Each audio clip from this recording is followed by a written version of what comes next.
Gather round, children. I want to tell you about how things were in the time before. Way back in the 19s, there were heroes that traveled the world with troops alongside. They would storm into towns and play large buildings of concrete and steel. Thousands of people cheering their names paid homage to them with scalped tickets and expensive t-shirts, and they wore their colors proudly through the streets. And among them, there were the troubadours. They sought out the implements that these jukebox heroes carried with them. Les Pauls and Fenders and Ibanez's and Charvels and Kramers and ESPs. Loyalties were divided. Do you play a Paul like Page, or do you play a Telly like Page?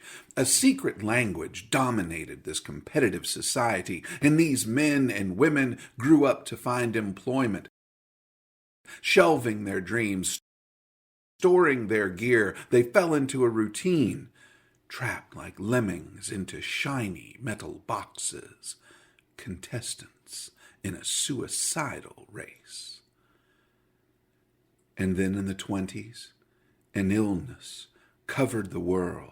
In weeks, people were locked away in their houses, forced to interact with others over the internet. And those troubadours remembered their lives from the time before. And with income and internet and depression and boredom, they conspired to cause a gear acquisition period unlike any the world had ever seen.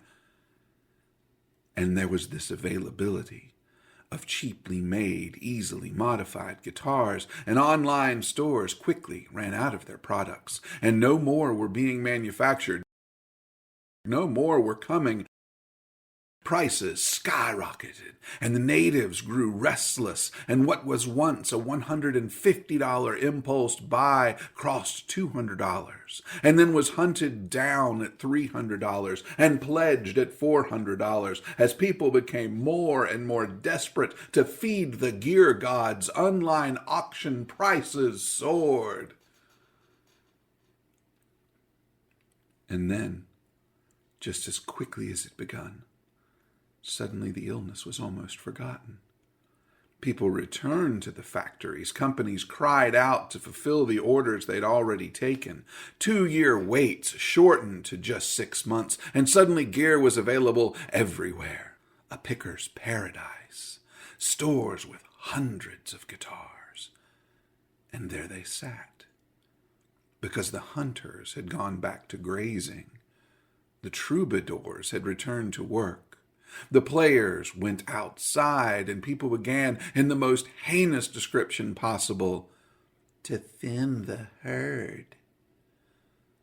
Suddenly there were 6,000 of versions of a single model on one of the tens of websites for reselling gear. Suddenly people were selling at a great loss, and no one was buying. At best, they were exchanging, because the prices of the new had risen too high. The manufacturers had flown too close to the sun, Icarus, and were now scrambling to keep afloat.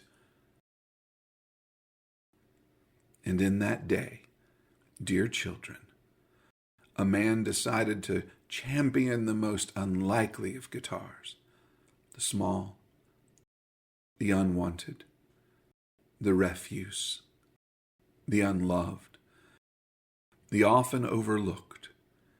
And why? Because he's a nut.